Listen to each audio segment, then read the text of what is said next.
السلام علیکم ورحمۃ اللہ وبرکاتہ۔ الحمد للہ الذی حرم علی الارض ان تأکل اجساد الانبیاء والصلاة والسلام علی من رأى موسیٰ فی القبر یصلی قائما وعلى آلہ واصحابہ الذین هم خلاصۃ العرب العرباء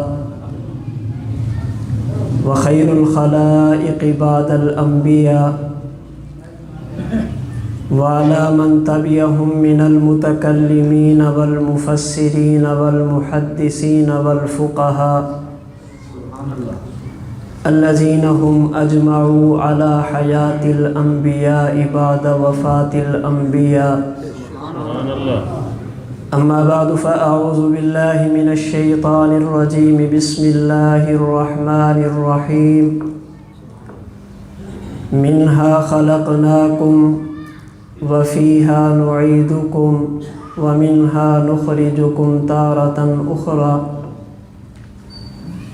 وعن عبد الله بن عمر رضي الله تعالى عنهما قال إن حبشيا دفن بالمدينة فقال رسول الله صلى الله عليه وسلم دفن بالطينة التي خلق منها أو كما قال رسول الله صلى الله عليه وسلم.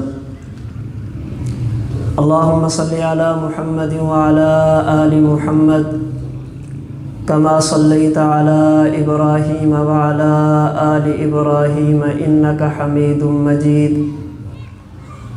اللهم بارك على محمد وعلى آل محمد كما باركت على إبراهيم وعلى آل إبراهيم إنك حميد مجيد. ہم جس کی فضیلت پہ دو عالم کی جبیں ہے، ہم جس کی فضیلت پہ دو عالم کی جبیں ہے، سجدگاہ کونین وہ طیبہ کی زمیں ہے. سبحان اللہ. دنیا کا عقیدہ ہے یہ اپنا بھی یقین ہے، جو شے ہے مدینہ میں کہیں اور نہیں ہے. یہ ارض مقدس ہے یہ طیبہ کی زمین ہے، جنت بھی یہیں ساکن جنت بھی یہیں ہے. اے خاک مدینہ تیرے اعجاز کا صدقہ ہے عرش نشیں جو بھی یہاں فرش نشیں ہے. اور جن کے روضے پہ اترے فرشتے مدام، جن کے روضے پہ اترے فرشتے مدام، ان پہ اربوں درود ان پہ کھربوں سلام. صبح 70,000 اور اتنے ہی شام، ان پہ اربوں درود ان پہ کھربوں سلام. اور وہ ہیں خیر البشر وہ ہیں خیر الانام، ان پہ اربوں درود ان پہ کھربوں سلام. ان پہ نبیوں کا ہے اختتام، ان پہ اربوں درود ان پہ کھربوں سلام. جن کو حاصل ہے مر کر حیات دوام، ان پہ اربوں درود ان پہ کھربوں سلام. جو ہیں روضے میں سنتے صلاۃ و سلام، ان پہ اربوں درود ان پہ کھربوں سلام. معزز علماء کرام، انتہائی واجب الاحترام بزرگوں، عزیز نوجوان دوستوں اور بھائیوں، ہماری آج کی اس کانفرنس کا عنوان مقام نبوت صلی اللہ علیہ وسلم کانفرنس ہے. میں نے اسی مناسبت سے قرآن کریم کا 16واں پارہ سورہ طٰہٰ کی آیت نمبر 55 اور ذخیرہ احادیث میں سے مجمع الزوائد کی ایک مبارک حدیث آپ کے سامنے تلاوت کی ہے. اللہ رب العزت قرآن کریم میں ارشاد فرماتے ہیں، منہا خلقناکم، ہم نے پہلی مرتبہ انسان کو مٹی سے پیدا کیا، وفیہا نعیدکم، موت کے بعد اسی مٹی میں لے کر جائیں گے۔ وَمِنْهَا نُخْرِجُكُمْ تَارَةً أُخْرَى، اور قیامت کے دن اسی مٹی سے نکالیں گے۔ حدیث مبارک سیدنا عبداللہ بن عمر فرماتے ہیں ان حبشیا دفن بالمدینۃ، ایک صحابی جو حبشہ کا رہنے والا تھا، کلمہ پڑھا تو مسلمان ہوا، انتقال ہوا تو قبر مدینہ میں بنی۔ سبحان اللہ۔ جب مدینہ میں دفن کیا گیا، اللہ کے رسول صلی اللہ علیہ وسلم نے فرمایا دفن بالطینۃ التی خلق منها، اس کو جس مٹی سے پیدا کیا گیا تھا اسی مٹی میں اس کو دفنایا گیا ہے۔ سبحان اللہ۔ مقام نبوت کے حوالے سے کئی ایک مضامین اور کئی ایک پہلو ہیں جن سے نبوت کے مقام کو سمجھا جا سکتا ہے۔ اس آیت کریمہ اور حدیث مبارک کی روشنی میں آج کی نشست میں ان میں سے ایک پہلو پر گفتگو کروں گا۔ آج کی نشست میں ان میں سے ایک پہلو پر بات کروں گا۔ کسی بھی چیز کے مقام کو دیکھنے کے لیے، مرتبے کو دیکھنے کے لیے، ویلیو اور قیمت کو دیکھنے کے لیے جو چیزیں بنیادی ہیں ان میں ایک چیز ہے اس چیز کا مٹیریل۔ مٹیریل جتنا اچھا ہوگا چیز اتنی اعلیٰ ہوگی، مٹیریل جتنا بہترین ہوگا چیز اتنی قیمتی ہوگی۔ نبوت کا مقام کیا ہے، اس کو سمجھنے کے لیے نبوت کے مٹیریل پر غور کیا جائے۔ اللہ رب العزت نے نبوت کو کس چیز سے پیدا کیا؟ حدیث مبارکہ میں آتا ہے کہ موت کے بعد جس جگہ پر انسان کی قبر بنے، ولادت سے پہلے انسان کی اسی جگہ سے مٹی اٹھائی جاتی ہے، اسی جگہ سے انسان کو بنایا جاتا ہے۔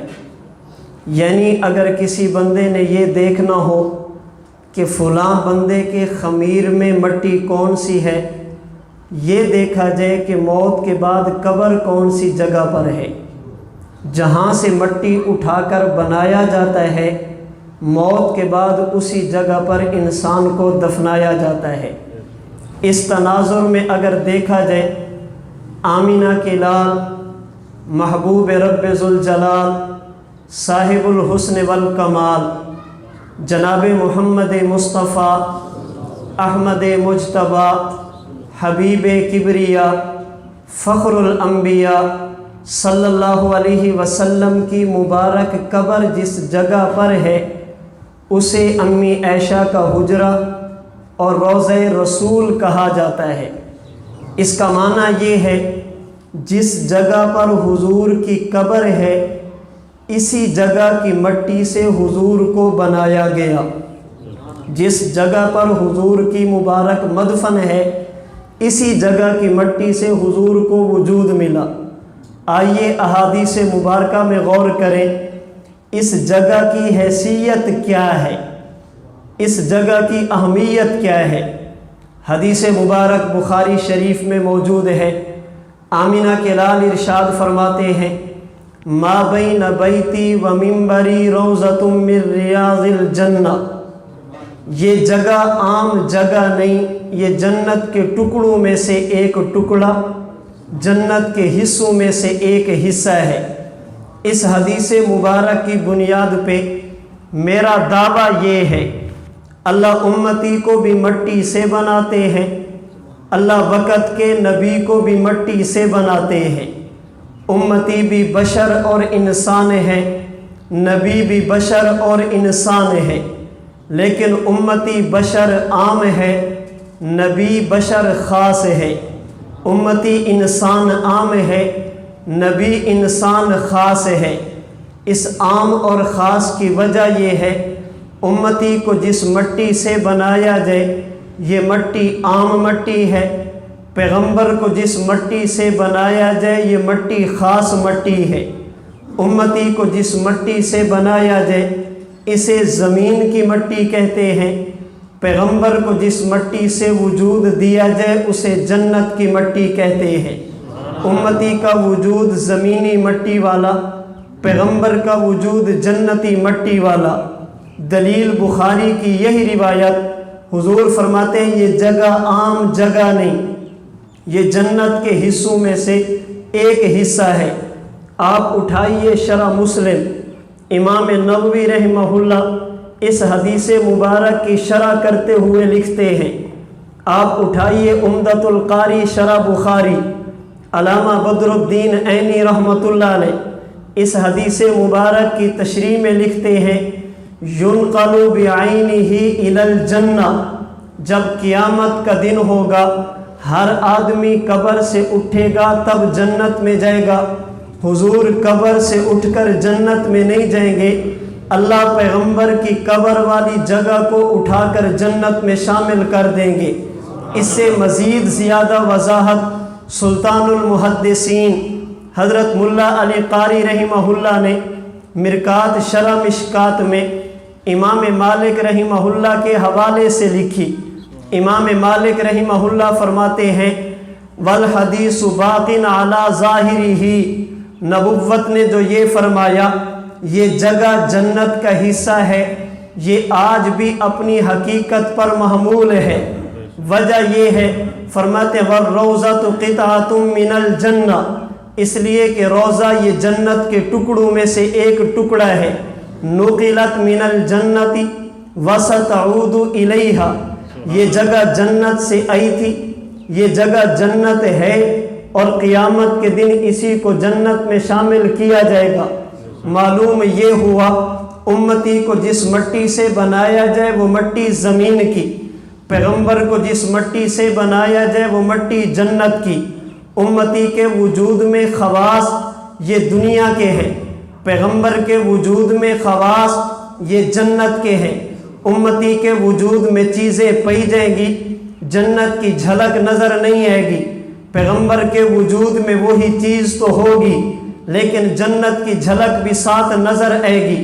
ملا علی قاری رحمۃ اللہ علیہ مرکات شرح مشکات میں حافظ ابن حجر رحمہ اللہ کے حوالے سے لکھتے ہیں، وَإِلَّمْ تَمْنَ نَحْوَ الْجُوعِ لِاتِّصَافِهَا بِصِفَةِ دَارِ الدُّنْيَا، فرماتے ہیں سوال ذہن میں آتا ہے، اگر نبی کا وجود جنت والا پھر نبی کو بھوک کیوں لگتی ہے؟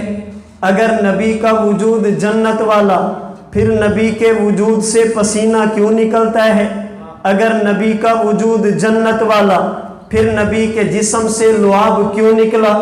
اگر نبی کا وجود جنت والا نبی کے جسم سے بول و براز کیوں نکلا؟ اگر نبی کا وجود جنت والا پھر پیغمبر پہ دنیا میں نیند کیوں آئی ہے؟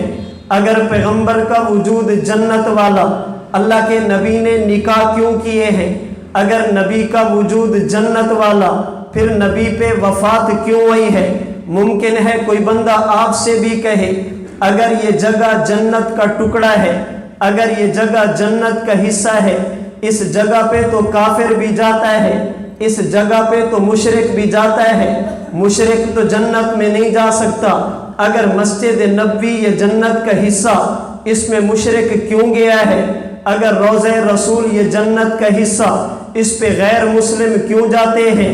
ممکن ہے کوئی بندہ آپ سے کہہ دے اگر یہ واقعی جنت ہے، جنت میں تو موت نہیں آتی، پیغمبر کو موت کیوں آئی ہے؟ نبی پر تو موت آئی ہے، اگر یہ واقعی جنت ہے تو موت بھی نہیں آنی چاہیے۔ ملا علی قاری فرماتے ہیں، علم تمنا نحو الجوع، جنت کا تقاضا تو یہ تھا نبی پر نیند بھی نہ آتی، جنت کا تقاضا تو یہ تھا نبی کا پسینہ بھی نہ نکلتا، جنت کا تقاضا تو یہ تھا اللہ کے رسول کو نکاح کی ضرورت بھی نہ پیش آتی، جنت کا تقاضا تو یہ تھا نبی کے جسم سے بول و براز بھی نہ نکلتا، جنت کا تقاضا تو یہ تھا پیغمبر پر موت اور وفات بھی نہ آتی، لیکن یہ آیا ہے۔ اس کی وجہ یہ ہے اللہ کے رسول اس وقت دنیا میں تھے، دنیاوی زندگی چل رہی تھی، یہ جنت میں موت نہیں آئے گی، جنت میں کوئی کافر نہیں جائے گا، یہ اس وقت ہے جب قیامت کے بعد ہو اور بطور جزا کے ہو۔ اب کوئی مشرک نہیں جائے گا، کوئی کافر نہیں جائے گا، موت بھی نہیں آئے گی۔ اللہ کے رسول تو قیامت سے پہلے دنیا میں ہے، بطور جزا کے نہیں ہے۔ یہ تو دار العمل ہے، دار الجزا نہیں ہے۔ میں مزید وضاحت عرض کرنے کے لیے دو باتیں عرض کرتا ہوں۔ اٹھائیے امام جلال الدین سیوطی کی تفسیر الدر المنصور سورۃ الصافات میں امام سیوطی نے ترجمان القرآن صحابی رسول حضرت عبداللہ بن عباس سے نقل کیا، ابراہیم علیہ السلام اللہ کا حکم سمجھ کر بیٹے کی گردن پہ چھری چلانے کے لیے تیار ہیں، بیٹا ذبح ہونے کے لیے تیار ہے۔ اللہ نے اوپر سے دمبا بھیجا، اسماعیل کو بچایا ہے، دمبے کو ذبح کرایا ہے۔ سوال یہ ہے کہ یہ دمبا کہاں سے آیا؟ ابن عباس فرماتے ہیں یہ دمبا جنت سے آیا تھا، 40 سال تک جنت میں رہا تھا، 40 سال تک جنت کی خوراک استعمال کی تھی۔ سوال یہ ہے کہ جنت میں تو موت نہیں، یہ دمبا ذبح کیوں ہو گیا؟ جنت میں تو وفات نہیں، اس دمبے پر موت کیوں ہوئی ہے؟ جواب یہ ہے یہ دمبا جنت میں نہیں تھا، یہ دمبا دنیا میں تھا، موت نہیں آئے گی اس وقت جب بطور جزا کے ہو، حشر کے بعد ہو۔ اٹھائیے مفسرین میں سے امام قرطبی کی تفسیر قرطبی، امام قرطبی نے لکھا ہے حضرت ابراہیم بیت اللہ تعمیر کرنے لگے، حضرت جبرائیل ایک پتھر لے کر حاضر ہوئے۔ جبریل یہ پتھر کیا ہے؟ یا رسول اللہ اسے حجر اسود کہتے ہیں، یہ کیسا پتھر ہے؟ یا رسول اللہ یہ جنت کا پتھر ہے، حضرت آدم ساتھ لے کر آئے تھے۔ پتہ یہ چلا حجر اسود یہ جنت سے آیا ہے۔ میرا سوال یہ ہے اگر یہ جنت سے آیا مشرکین اسے چومتے کیوں تھے؟ اگر یہ جنت سے آیا مشرک اسے اٹھاتے کیوں تھے؟ اگر یہ جنت سے آیا اسے ہاتھ کیوں لگاتے تھے؟ جنت میں صفائی کی ضرورت نہیں۔ اگر یہ جنت سے آیا ہے اسے دھونا کیوں پڑتا ہے؟ خوشبو کیوں لگانی پڑتی ہے؟ صفائی کی ضرورت کیوں ہے؟ اگر یہ جنت سے آیا ہے جنت میں تو چوری نہیں ہے۔ اٹھائیے تاریخ کی کتابیں، 22 سال تک لوگ حجر اسود کو چوری کر کے لے جاتے ہیں، بیت اللہ میں 22 سال تک حجر اسود موجود نہیں ہے۔ یہ چوری بھی ہو رہا ہے، صفائی کی بھی ضرورت ہے، خوشبو کی بھی ضرورت ہے، اسے دیکھنا بھی پڑتا ہے، کافر چھوتا بھی ہے۔ وجہ یہ ہے یہ آیا تو جنت سے ہے، رہتا دنیا میں ہے، دنیا میں رہنے کی وجہ سے کافر ہاتھ بھی لگا لے گا، دنیا میں رہنے کی وجہ سے کافر چوم بھی لے گا، دنیا میں رہنے کی وجہ سے اس کا بوسہ بھی لے لے گا۔ نبی کا وجود جنتی، پسینہ آیا ہے، دنیا میں رہنے کی وجہ سے موت آئی ہے، دنیا میں رہنے کی وجہ سے دنیاوی معاملات آئے ہیں، دنیا میں رہنے کی وجہ سے جس طرح حجر اسود اور دمبا جنت سے آئے، دنیا میں رہنے کی وجہ سے دنیا کے احوال ان پر طاری ہوئے۔ اللہ کے نبی کا وجود بھی جنتی ہے، جب تک نبی دنیا میں تھے اس پر بھی دنیا کے احوال طاری ہوئے ہیں۔ اللہ کے رسول دنیا میں تھے۔ یہ جو کہا جاتا ہے جنت میں نیند نہیں، کب؟ جب قیامت کے بعد بطور جزا کے ہو۔ یہ جو کہا جاتا ہے جنت میں موت نہیں، کب؟ جب قیامت کے بعد بطور جزا کے ہو۔ اللہ کے رسول دنیا میں رہتے ہیں۔ ابن حجر اسقلانی نے اس میں 2 باتیں بیان کی۔ آپ فرماتے ہیں نبی کا وجود جنتی، اگر نبی کے وجود میں غور کرو گے دنیا میں رہنے کی وجہ سے دنیا کی چیزیں بھی نظر آئیں گی، اور جنتی وجود ہونے کی وجہ سے جنت کی جھلک بھی نظر آئے گی۔ چونکہ دنیا میں رہتے ہیں دنیا والے احوال بھی نظر آئیں گے، مگر چونکہ خمیر جنتی ہے، چونکہ مٹی جنتی ہے، جنت کی جھلک بھی نظر آئے گی۔ آئیے چند ایک احوال پہ غور کریں۔ نبی دنیا میں تھے، اللہ کے رسول چونکہ اس کائنات میں آئے ہیں، اس کائنات میں آنے کی وجہ سے عام انسانوں والے احوال بھی آئے ہیں، لیکن اس میں جھلک جنت کی بھی نظر آئی ہے۔ میں نے جنت کو پڑھا ہے، اللہ نے جنت میں لطافت رکھی ہے، جنت میں خدا نے کثافت نہیں رکھی، اللہ نے جنت میں ہلکا پن رکھا ہے، جنت میں خدا نے بوجھ نہیں رکھا، وہاں پر بوجھ نہیں ہوگا۔ آج میں اپنی ماں کے پیٹ میں ہوں، بچہ اپنی ماں کے پیٹ میں 9 مہینے گزارے، ماں کو تکلیف ہوتی ہے، ماں بوجھ محسوس کرتی ہے۔ اللہ کے رسول بھی سیدہ آمنہ کے بطن مبارک میں ہے۔ آئیے حضرت آمنہ سے پوچھیں، جب حضور تمہارے بطن میں ہے کیا تمہیں بھی وہ تکلیف ہوئی جو عام عورتوں کو ہوا کرتی ہے؟ روایت الخصائص الکبریٰ امام سیوطی نے نقل کی، سیدہ آمنہ فرماتی ہیں ما شعرت انی حملت بہ، جب حضور میرے پیٹ میں ہے مجھے پتہ ہی نہیں چلتا تھا، ولا اجد ثقلہ کما تجد النساء، جب حضور میرے پیٹ میں ہے میں چلتی تھی تو چلنے میں مشکل پیش نہیں آتی، میں بیٹھتی تھی تو بیٹھنے میں مشکل پیش نہیں آتی، میں کام کرتی تو کام کرنے میں مشکل پیش نہیں آتی۔ میں نے کہا ماں کے پیٹ میں امتی بھی آتا ہے، ماں کے پیٹ میں پیغمبر بھی تشریف لائے ہیں، لیکن دونوں میں فرق یہ ہے امتی ماں کے پیٹ میں ہے تو تکلیف ہے، نبی ماں کے پیٹ میں ہے تو کوئی تکلیف نہیں۔ اس کی وجہ یہ ہے امتی کا وجود زمینی مٹی والا جس میں بوجھ ہے، نبی کا وجود جنتی مٹی والا جس میں بوجھ نہیں ہے۔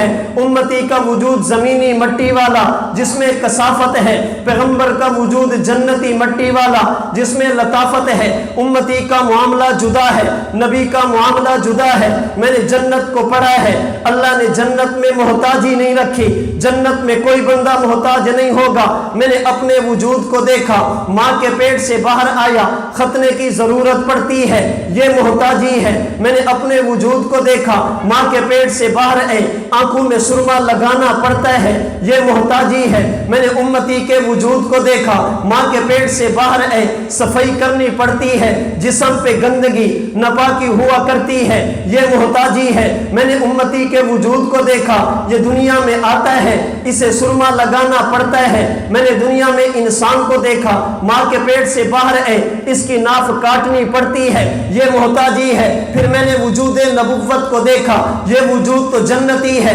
جنت میں محتاجی نہیں۔ نبی جب پیدا ہوئے احوال کیا تھے؟ اٹھائیے سیرت حلبیہ، برہان الدین حلبی نے صحابی رسول حضرت عبداللہ بن عباس سے روایت نقل کی ہے۔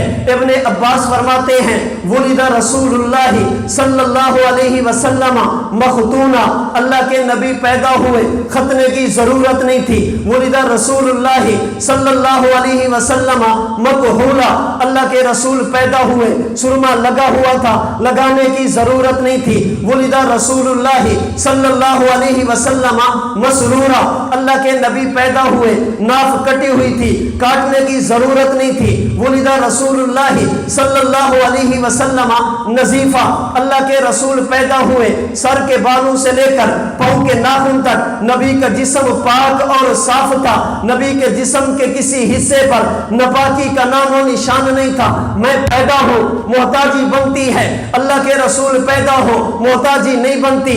امتی کی ولادت الگ ہے، نبی کی ولادت الگ ہے۔ اس کی وجہ یہ ہے امتی کا وجود بھی مٹی والا، پیغمبر کا وجود بھی مٹی والا۔ امتی کو جس مٹی سے بنایا جائے اسے زمین کہتے ہیں، نبی کو جس مٹی سے بنایا جائے اسے جنت کہتے ہیں۔ امتی کا وجود الگ ہے، امتی کا وجود الگ ہے، نبی کا وجود پیدا تو ہو رہے ہیں کیونکہ دنیا ہے، لیکن جنتی اوصاف کی جھلک بھی نظر آ رہی ہے کیونکہ وجود جنتی ہے۔ میں نے جنت کو پڑھا ہے، اللہ نے جنت میں نورانیت رکھی ہے، جنت میں ظلمت کا نام و نشان نہیں، اللہ نے جنت میں روشنی ہی روشنی رکھی ہے، اندھیروں کا نام و نشان نہیں۔ میں نے وجود نبوت پہ غور کیا، حضرت عائشہ فرمایا کرتی تھی لنا شمس وللآفاق شمس وشمسی خیر من شمس السماء فإن الشمس تطلع بعد فجر وشمسی تطلع بعد العشاء۔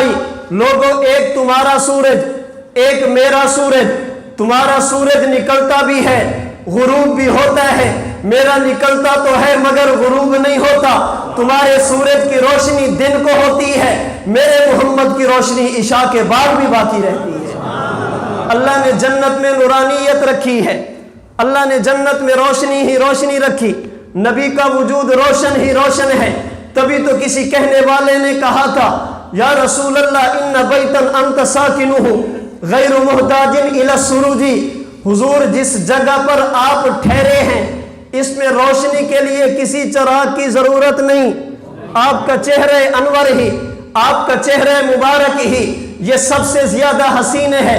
نبوت کے حسن کو بیان کرتے ہوئے تبھی تو حضرت حسان نے کہا تھا وَأَحْسَنُ مِنْكَ لَمْ تَرَ قَطُّ عَيْنِي وَأَجْمَلُ مِنْكَ لَمْ تَلِدِ النِّسَاءُ، حضور میں نے آپ جیسا کائنات میں نہیں دیکھا۔ تبھی تو جبریل نے کہا تھا آفاقہا گردیدام، مہرے بتا برزیدام، بس یار خوبہ دیدام، لیکن تو چیزیں دیگرے۔ تبھی تو شہر مشرق علامہ اقبال نے کہا رخ مصطفیٰ ہے وہ آئینہ، اب ایسا دوسرا آئینہ نہ ہماری بزم خیال میں، نہ دکان آئینہ ساز میں اپنے ذوق میں نبوت کی روشنی کو، اپنے ذوق میں نبوت کی نورانیت کو، اپنے ذوق میں نبی کی چمک کو، اپنے ذوق میں نبی کی دمک کو یوں بیان کروں گا آقا نہ ایسی زلفیں نہ ایسا چہرہ نہ یوں کسی پہ شباب ہوگا، جواب ہوں گے سبھی کے لیکن نہ مصطفیٰ کا جواب ہوگا۔ اللہ نے جنت میں نور اور نورانیت رکھی ہے۔ نبی بنی آدم ہونے کی وجہ سے بشر تو ہیں لیکن نورانیت کی روشنی کی جھلک بھی نظر آئے گی۔ میں نے جنت کو پڑھا ہے، اللہ نے جنت میں برکتیں رکھی ہیں۔ میں نے وجود نبوت میں غور کیا، مجھے اللہ کے رسول کے مبارک وجود میں بھی برکتیں نظر آئی۔ میں نے جنت کو دیکھا ہے، اللہ نے جنت میں نرمی رکھی ہے، سختی نہیں رکھی۔ اللہ نے جنت میں نرمی رکھی ہے، سختی نہیں رکھی۔ میں نے وجود نبوت کو دیکھا، اللہ کے رسول کے مبارک وجود کو دیکھا۔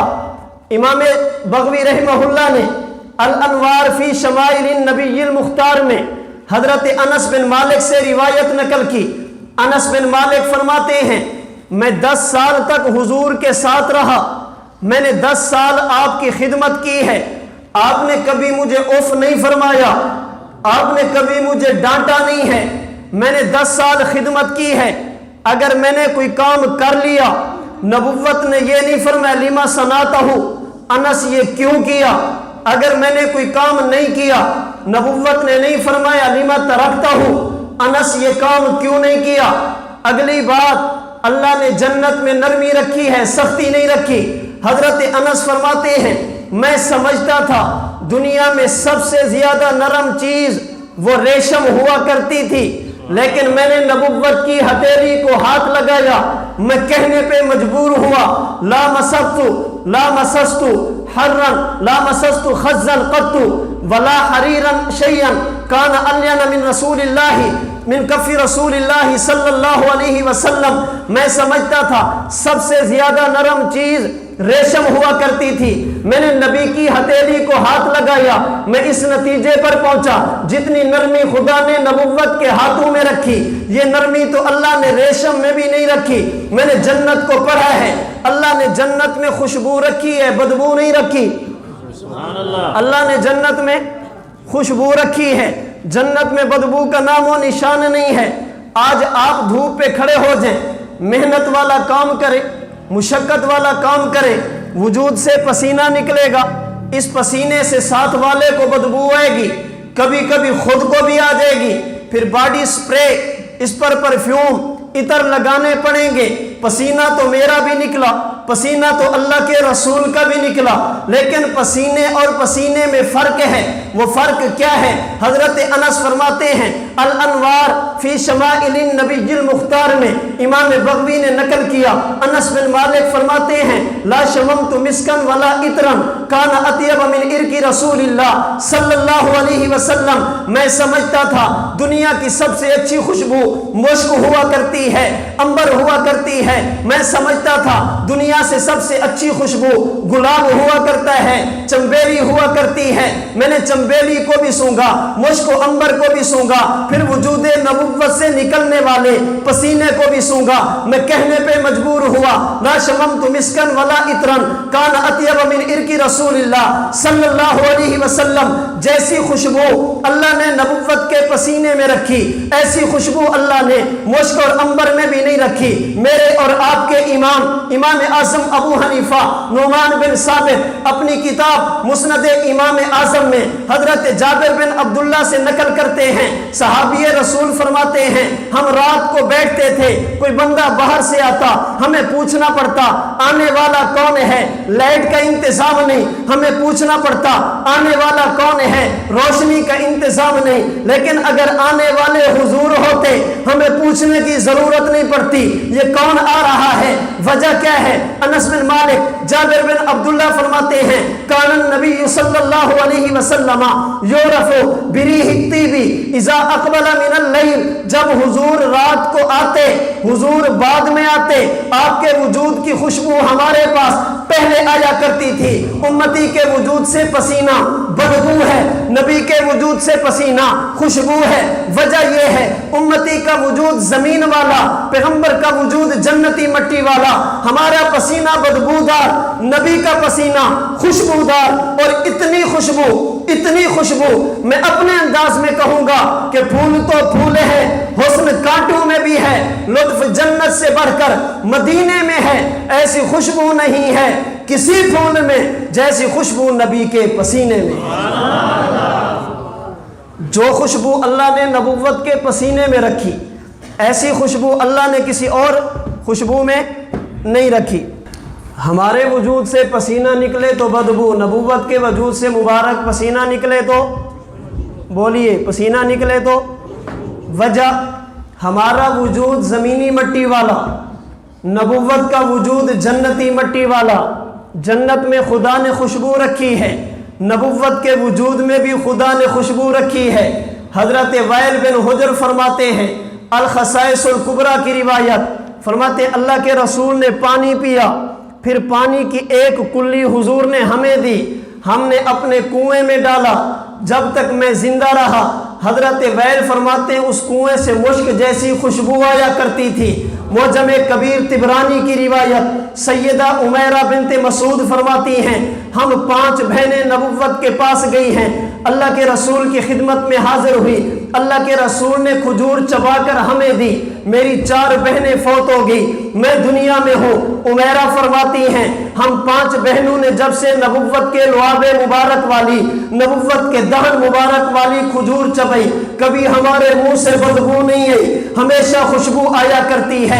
وجہ یہ ہے امتی کا وجود زمین والا جس میں بدبو ہے، نبوت کا وجود جنت والا جس میں خوشبو ہے۔ میں بات لعاب کی نہیں کرتا، بات پسینے کی نہیں کرتا، میں اس سے بھی اگلی بات کرتا ہوں۔ آج میں اور آپ دنیا میں رہے، قضائے حاجت کی ضرورت پڑتی ہے، ہم تقاضا کریں وہ نظر بھی آتا ہے، بدبو بھی آتی ہے، تبھی تو صفائی کرنی پڑتی ہے۔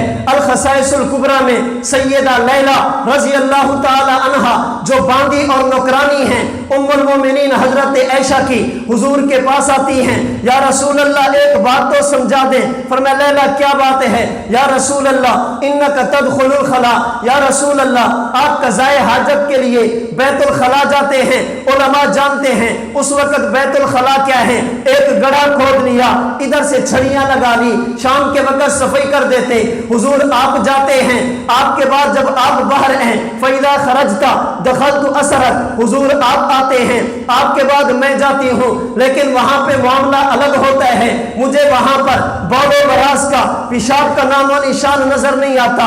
آپ باہر آتے ہیں، میں اندر جاتی ہوں، اندر بدبو نہیں ہوتی، اندر خوشبو ہوا کرتی ہے۔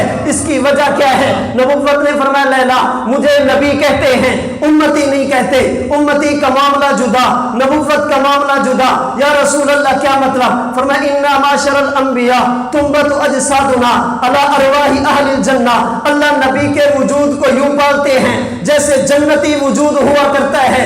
امتی بول و براز کرے، بدبو ہے، نبوت کا مبارک بول ہو اس میں بھی خوشبو ہے، نبوت کا مبارک براز ہو اس میں بھی خوشبو ہے۔ امتی کا وجود زمینی مٹی والا، نبی کا وجود جنتی مٹی والا۔ میں نے جنت کو پڑھا ہے، اللہ نے جنت میں شفا رکھی ہے، وبا نہیں رکھی، اللہ نے جنت میں بیماری نہیں رکھی۔ آج میں سفر کرتا ہوں، ایئرپورٹ پہ جاؤں، لاری اڈے پہ جاؤں، ریلوے اسٹیشن پہ جاؤں، بڑے حروف میں جملہ لکھا ہوا تھوکنا منع ہے۔ پوچھا بھی تھوکنا منع کیوں ہے؟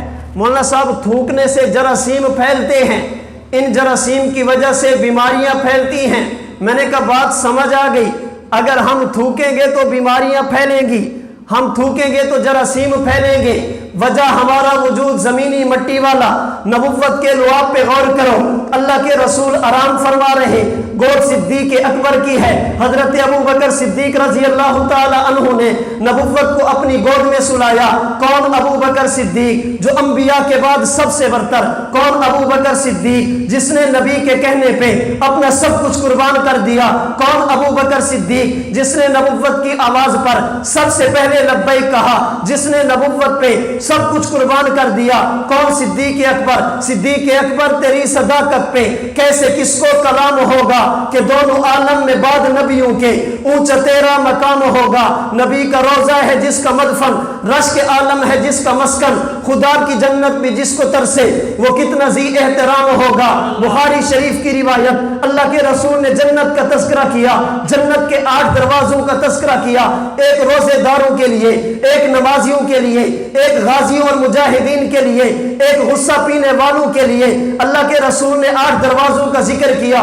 صدیق اکبر کھڑے ہو گئے، یا رسول اللہ، اگر کسی کو جنت میں تھوڑی سی جگہ بھی مل جائے اسے اور کچھ نہیں چاہیے، لیکن پوچھنا یہ چاہتا ہوں، آپ کی امت جنت میں تو جائے گی، لیکن کوئی ایسا بھی ہوگا جو قیامت کے دن جنت کے سامنے جائے، ہر دروازے کی خواہش یہ ہو یہ بندہ مجھ سے گزر کر جائے، پوری امت جنت کو ترسے گی؟ کیا کوئی ایسا بھی ہوگا جس کے لیے جنت ترسے؟ نبوت مسکرا کے فرماتی ہے، ارجو ان تکون منہم، ابو بکر مجھے یقین ہے تو میرا ایسا امتی ہوگا، جب جنت کے دروازے پہ جائے گا جنت کی تمنا یہ ہوگی کاش یہ میرے دروازے سے گزر جائے۔ دوسرا کہے گا کاش مجھ سے گزر جائے۔ نبی کی خدا کی جنت بھی جس کو ترسے وہ کتنا ذی احترام ہوگا۔ اللہ کے رسول آرام فرما رہے، صدیق اکبر کی گود ہے، صدیق اکبر کی آنکھ سے آنسو نکلا، نبوت کے چہرے پہ گرا۔ اللہ کے رسول بیدار ہوئے، صدیق کیا ہوا؟ یا رسول اللہ کسی چیز نے ڈس لیا۔ فرمائے ایڑی ادھر لو۔ نبوت نے مبارک لعاب لگایا۔ صدیق اب بتاؤ، حضور درد بھی ختم ہے، زہر بھی ختم ہے۔ فرمائے کل میں جھنڈا اس بندے کو دوں گا جو اللہ کا بھی محبوب، اللہ کے رسول کا بھی محبوب۔ دوسرے دن پوچھا علی کدھر ہے؟ حضور آنکھ میں تکلیف ہے، علی کو بلا کر لے آؤ۔ علی کیا ہوا؟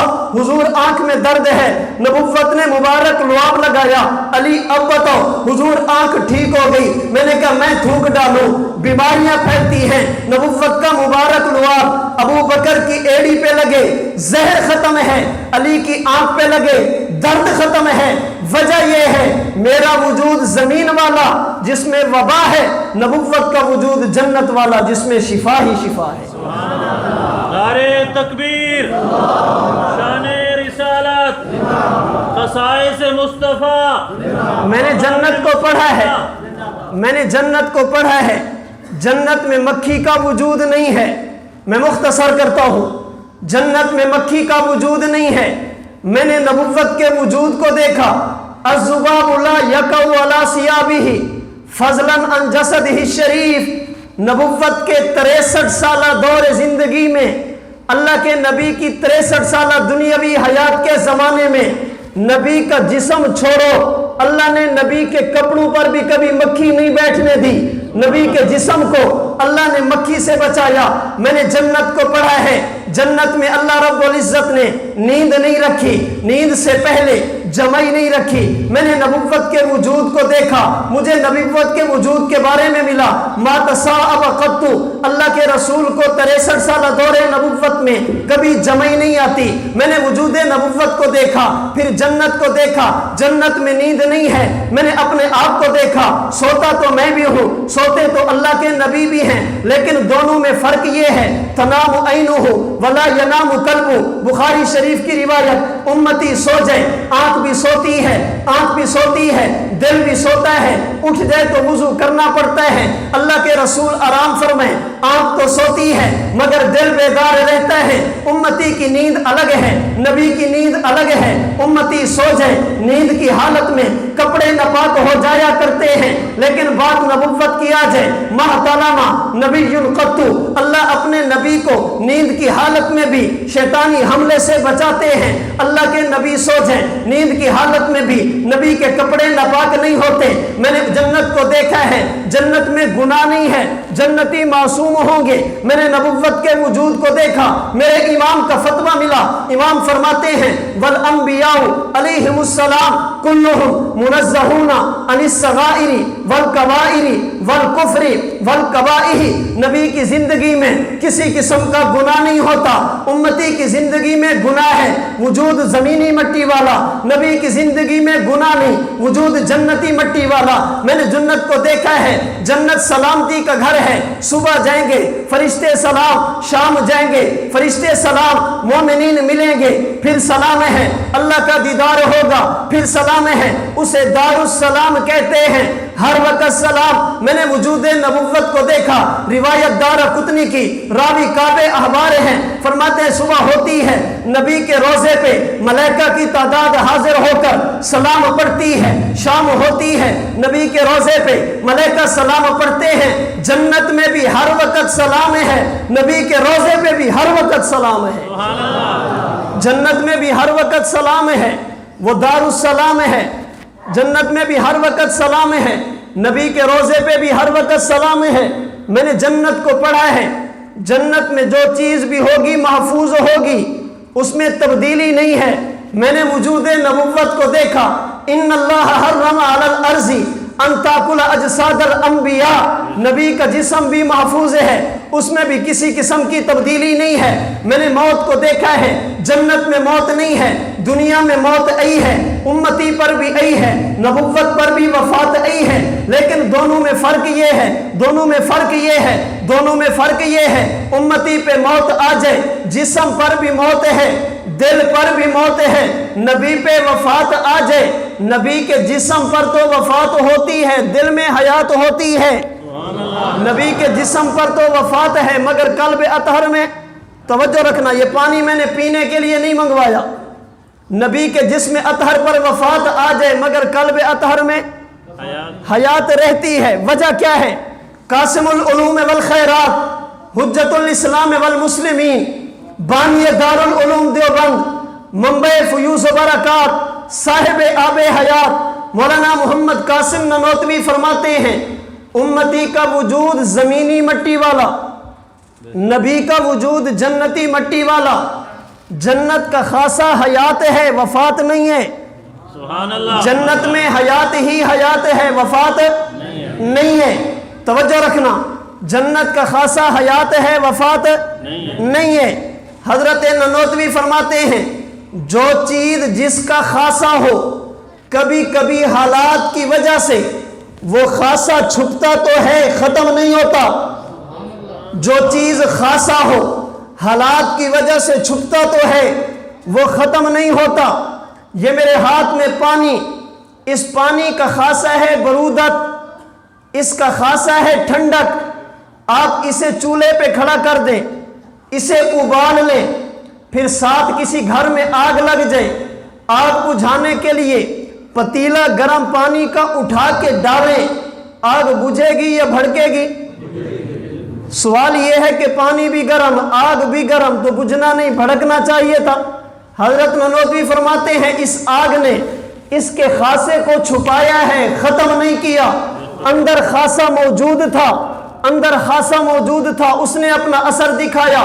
آپ نے پٹرول لیا, پٹرول لے کر فریج میں رکھ دیا, ساتھ کسی کے گھر میں آگ لگی, وہ کہتے ہیں جی آگ, آپ پٹرول کی بوتل اٹھا کر آگ پہ ڈالیں, ٹھنڈے پٹرول کی, یہ آگ بھڑکے گی یا بجھے گی؟ سوال یہ ہے کہ بجھی کیوں نہیں؟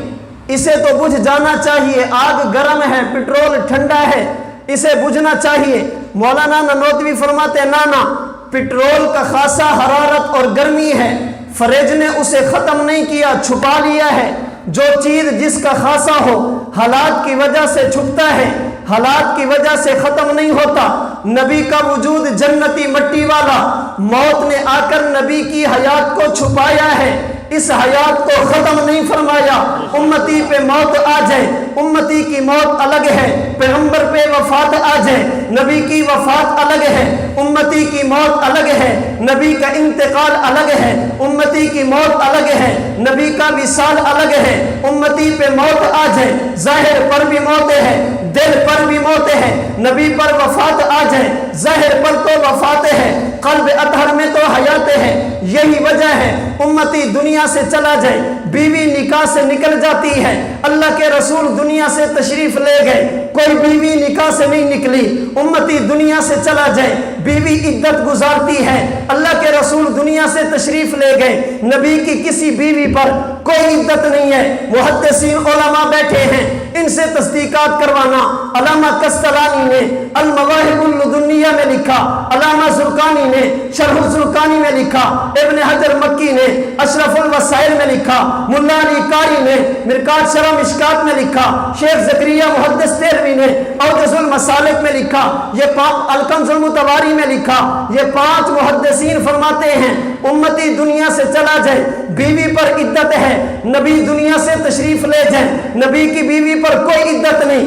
وجہ کیا ہے؟ مولانا نانوتوی فرماتے ہیں عدت اس کی بیوی پر ہوتی ہے جس کی بیوی نکاح سے نکل جائے، جس کی بیوی نکاح سے نہ نکلے اس پر عدت نہیں ہوتی۔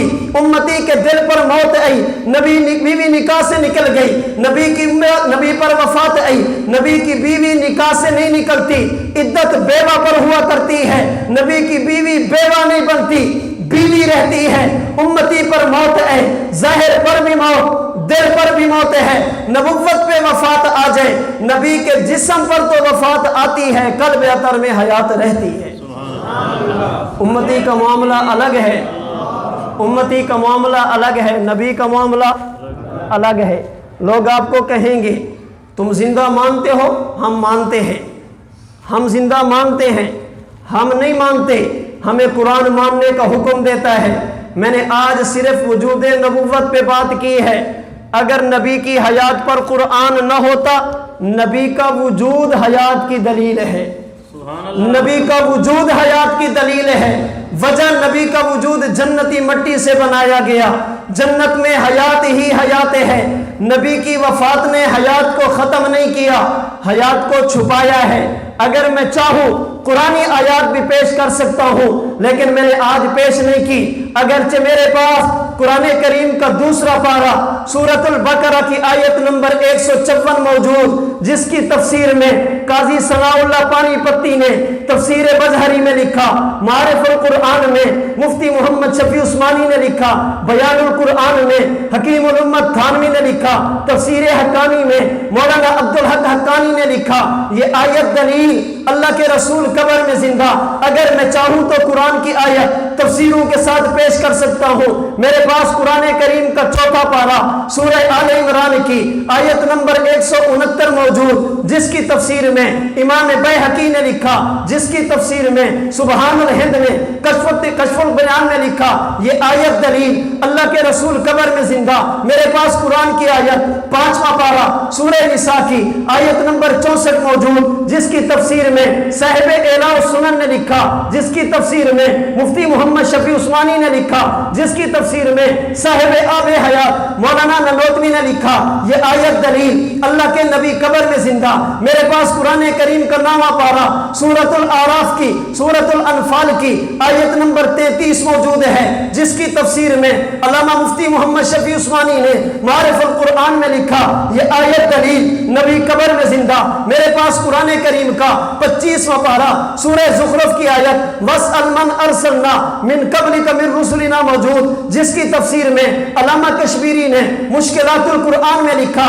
یہ آیت دلیل اللہ کے نبی قبر میں زندہ۔ میرے پاس قرآن کریم کا 26واں پارہ سورۃ الحجرات کی آیت نمبر 2 موجود، جس کی تفسیر میں مولانا محمد مالک کاندلوی نے معارف القرآن میں لکھا۔ یہ آیت دلیل اللہ کے نبی قبر میں زندہ۔ میرے پاس بخاری کی روایت لا یذیقک اللہ الموتتین ابدا یہ بھی موجود ہے، اس کی شرح میں ابن حجر کی فتح الباری موجود، علامہ عینی کی عمدۃ القاری موجود، علامہ شیخ زکریا کی الکنز المتواری موجود، محدث احمد علی سہارنپوری کا حاشیہ بخاری موجود۔ میرے پاس تو مسلم شریف کی روایت مررت علی موسیٰ لیلۃ اسری بی عند الکثیب الاحمر وهو قائم یصلی فی قبرہ حدیث موجود ہے۔ میرے پاس اپنے عقیدے پر ابو داؤد کی روایت ما من احد یسلم علیہ الا رد اللہ علیہ روحی حتی ارد علیہ السلام حدیث حدیث موجود ہے میرے پاس نسائی کی روایت ان للہ ملائکۃ سیاحین فی الارض یبلغونی من امت السلام حدیث موجود ہے میرے پاس ابن ماجہ کی حدیث نبی اللہ حی یرزق حدیث موجود ہے میرے پاس المستدرک علی الصحیحین کی ثم لئن قام علی قبری فقال یا محمد لاجیبنہ حدیث مبارک موجود ہے میرے عقیدے پر مسند بزار کی روایت تورز ولی اعمالکم فما کان من حسن حمدت اللہ علیہ وما کان من سیئ استغفرت اللہ لکم حدیث مبارک موجود ہے میرے پاس اپنے عقیدے پر مشکات شریف کی روایت من صلی علیہ عند قبری سمیتہ حدیث مبارک موجود ہے میرے پاس قرآن کے بعد اللہ کے نبی کا فرمان موجود نبوت کے بعد صحابہ کے فرامین موجود ان کے بعد میرے پاس امت کا اجماع موجود ہے اٹھائیے القول البدی امام سخاوی نے لکھا اشرط اللمعات شیخ عبدالحق محدث دہلوی نے لکھا اٹھائیے آپ فتاوی رشیدیہ مفتی رشید احمد گنگوہی نے لکھا اٹھائیے سیرت المصطفیٰ حضرت علامہ کاندھلوی نے لکھا القول النقی مفکر اسلام مفتی محمود نے لکھا اس عقیدے پر امت کا اجماع موجود ہے میرے پاس تو اکابرین علماء دیوبند کی ایک لمبی فہرست ہے مولانا نانوتوی نے آب حیات میں لکھا مولانا گنگوہی نے فتاوی رشیدیہ میں لکھا مولانا زکریا نے الکنز المتواری میں لکھا اوجز المسالک میں لکھا فضائل اعمال میں لکھا میرے پاس اکابرین میں سے حضرت حسین احمد مدنی موجود جنہوں نے مکتوبات میں لکھا میرے پاس مولانا خلیل احمد سہارنپوری موجود جنہوں نے بذل المجہود شرح ابو داؤد میں لکھا میرے پاس اکابرین میں سے علامہ انور شاہ کشمیری موجود جنہوں نے فیض الباری میں لکھا رسائل کشمیری میں لکھا مشکلات القرآن میں لکھا میرے پاس اپنے عقیدے پر اکابرین میں سے علامہ شبیر احمد عثمانی موجود جنہوں نے فتح الملہم شرح مسلم میں لکھا جنہوں نے اپنی کئی کتابوں میں اس عقیدے کی وضاحت کی میرے پاس اپنے عقیدے پر حکیم الامت مولانا اشرف علی تھانوی رحمت اللہ علیہ موجود جنہوں نے اشرف الجوان میں لکھا دارالعلوم دیوبند سے لے کر دارالعلوم کراچی تک مظاہر العلوم سہارنپور سے لے کر جامعہ فروقیہ تک میرے اکابرین بھی کہتے ہیں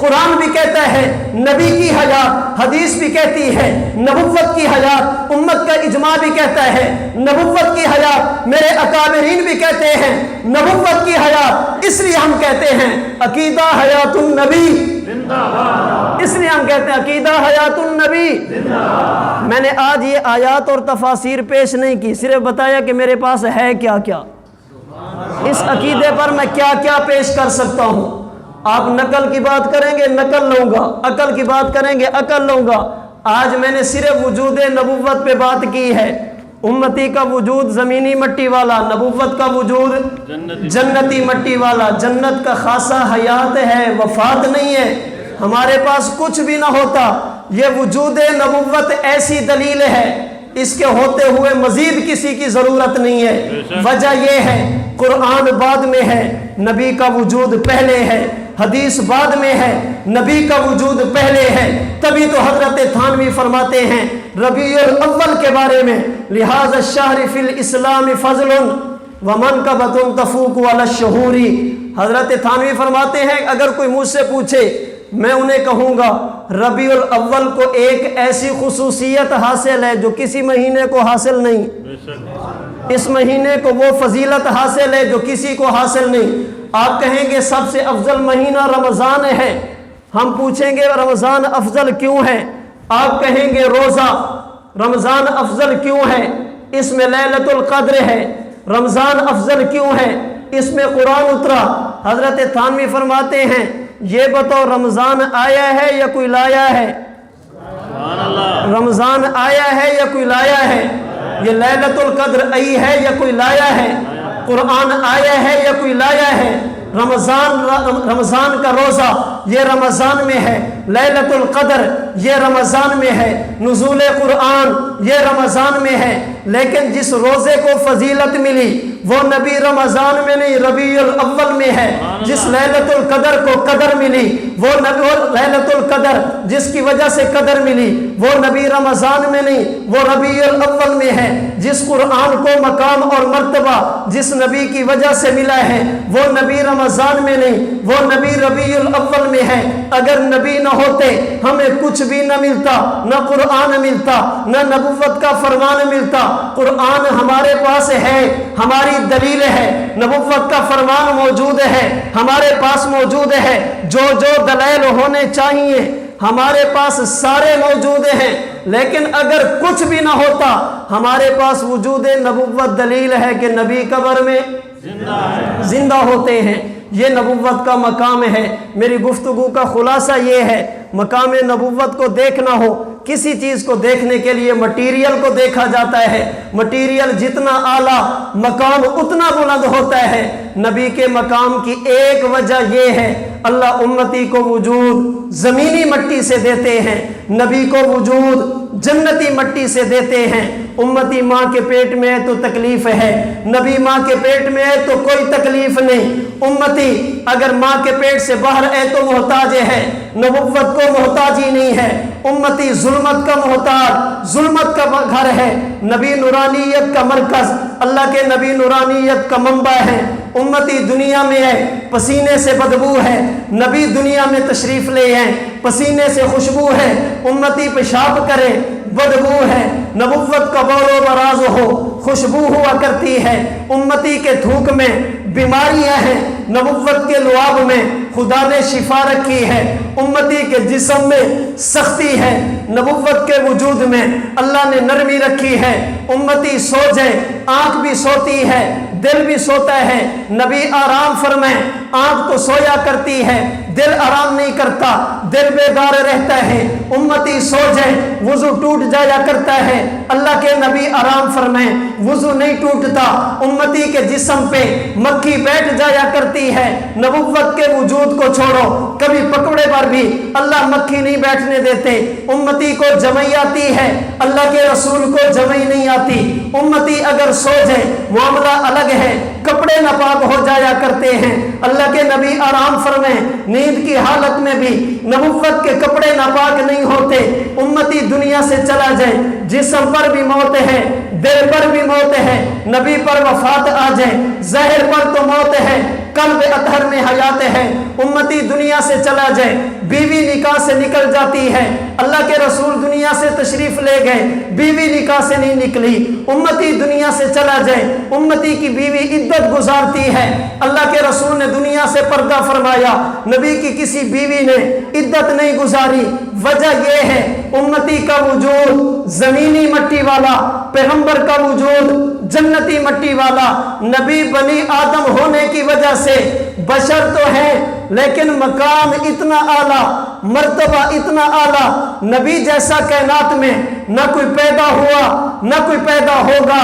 ان جیسا حسین اب تک نہ ہوا, ان جیسا کوئی ہوگا بھی نہیں. اس کمبل پوش کے میں قربان, صورت بھی حسین سیرت بھی حسین, کیا ان کا مقام و مرتبہ ہے؟ اس بات سے اندازہ کر لو, آغاز ہے ان کی منزل کا, رک جائے جہاں جبریل امین.